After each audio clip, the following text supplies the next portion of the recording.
Good morning and welcome to our service here on this Palm Sunday morning.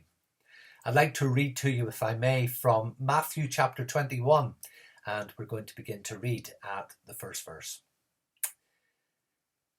Now when they had drew near Jerusalem and came to Bethphage, the Mount of Olives, then Jesus sent 2 disciples, saying to them, "Go into the village opposite you, and immediately you will find a donkey tied and a colt with her. Loose them and bring them to me. And if anyone says anything to you, you shall say, 'The Lord has need of them,' and immediately he will send them." All this was done that it might be fulfilled, which was spoken by the prophet, saying, "Tell the daughter of Zion, behold, your king is coming to you, lowly and sitting on a donkey, a colt, the foal of a donkey." So the disciples went and did as Jesus commanded them. They brought the donkey and the colt, laid their clothes on them, and set him on them. And a very great multitude spread their clothes on the road. Others cut down branches from the trees and spread them on the road.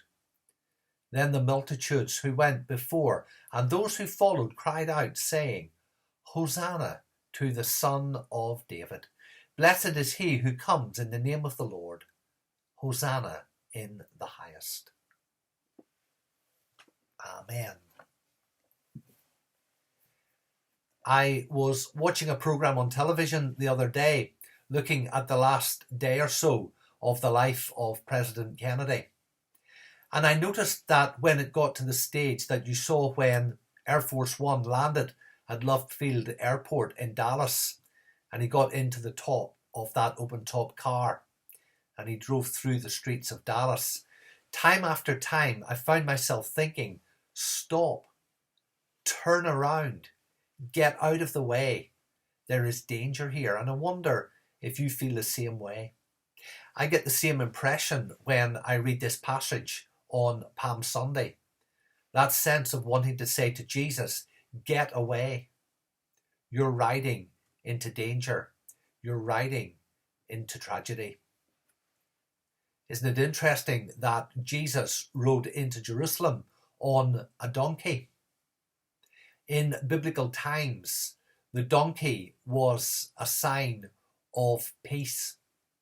It was a gentle animal. It worked hard and pulled often more than its load. Why did Jesus not come into Jerusalem if he was the king? Why did he not come in a horse, or with a horse, a symbol of war? The disciples would have been confused at this, and so were the crowd. And yet, despite their confusion, they still cry out, "Hosanna." Now, today we tend to use the word Hosanna as a term of praise. However, Hosanna literally means save now, and it would have originally been a cry for help. Here the people are saying, in effect, save us, our political leader. Hosanna us from the Romans.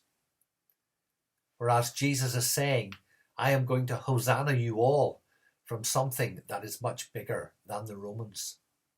If Jesus had Hosanna'd the way the people had wanted, then he would have been a footnote in history. But because he did it the way he did, we are still talking to him now here in Kidderminster during the coronavirus in 2020. Both the disciples and the crowd interpreted Jesus according to their own expectations, their own needs, their own desires. And I wonder if there is a danger that we still do the same. If in our minds Jesus is no more than the sum of all of our wishes and our hopes, then quite simply we make him far too small. He needs to be big enough to give us what we really need: salvation for the world and for ourselves. The triumphal entry would lead to the cross. Jesus could not turn back. And today we give thanks that he didn't. God bless you.